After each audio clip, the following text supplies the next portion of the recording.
ជំរាបសួរពុកម៉ែបងប្អូនទាំងអស់គ្នាបាទយើងជួបគ្នាបន្តទៀតហើយក្នុងវីដេអូមួយដែលខ្ញុំបាននឹងបង្ហាញទៅកាន់ពុកម៉ែបងប្អូនទាំងអស់គ្នាឲ្យបានទស្សនានៅទស្សនវិជ្ជាក្នុងការធ្វើដំណើរឆ្ពោះទៅកាន់ខេត្តស្វាយរៀងបាទហើយនេះជាទស្សនវិជ្ជាដែលខ្ញុំបានធ្វើដំណើរ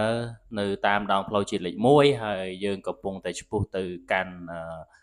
ខេត្តស្វាយរៀងនឹងបាទហើយនេះជាទស្សនវិជ្ជានៅតាមដងផ្លូវផងដែរដោយសារតែខ្ញុំមិនបានថត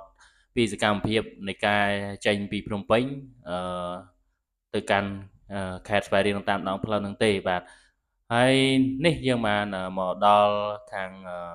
ក្នុងខេត្តស្វាយរៀងហើយដោយខ្ញុំបានថតនៅទស្សនវិជ្ជានៃផ្លូវឬក៏ទស្សនវិជ្ជាក្នុងទីរួមខេត្តស្វាយរៀងផ្ទាល់តែម្ដងបាទហើយនេះជារង្វង់មូលនៅក្នុងខេត្តស្វាយរៀងហើយនេះជាទស្សនវិជ្ជាមួយដែលយើងឆ្ពោះទៅកាន់ទន្លេវ៉ៃកូនៃខេត្តស្វាយរៀងផ្ទាល់តែម្ដងបាទហើយនេះជាទស្សនវិជ្ជានៅក្នុងទន្លេវ៉ៃកូដែលបងប្អូនតែងតែស្ដាប់ចម្រៀងអ្នកស្រីអឺហឹមស៊ីវនដែលគាត់ច្រៀងចម្រៀងមួយបទបានន័យថាគឺស្វាយរៀងគឺពិរោះមែនទែនបាទហើយនេះជាទស្សនវិជ្ជាមួយដែលខ្ញុំបានធ្វើដំណើរទៅតាមដងផ្លូវដែលកំពុងតែផ្ដិតយកនៅទស្សនវិជ្ជានៃ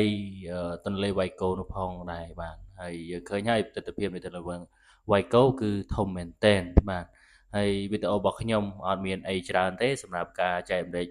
ទៅកាន់ពុកម៉ែបងប្អូននេះគឺគ្រាន់តែចង់បង្ហាញនៅទស្សនវិជ្ជានៃសកម្មភាពរបស់ខ្ញុំដែលខ្ញុំបានធ្វើការផុសនៅវីដេអូផ្សេងៗក្នុងការចែករំលែកដល់ពុកម៉ែបងប្អូនទាំងអស់គ្នាឲ្យបានទស្សនាដើម្បីជាការទុកជាអនុស្សាវរីយ៍ផងដែរដោយសារតែខ្ញុំមានธุរៈមកខាងខេត្តស្វាយរៀងអញ្ចឹងហើយ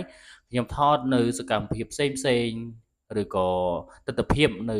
ក្នុងខេត្តស្វាយរៀងនៃទន្លេវ៉ៃកូនោះផងដែរបាទជាចុងក្រោយខ្ញុំអត់មានអីច្រើនទេខ្ញុំមានតែប៉ុណ្្នឹងទេហើយខ្ញុំសង្ឃឹមថាពុកម៉ែបងប្អូនពេញចិត្តនៅវីដេអូនេះបាទអរគុណច្រើនជម្រាបលា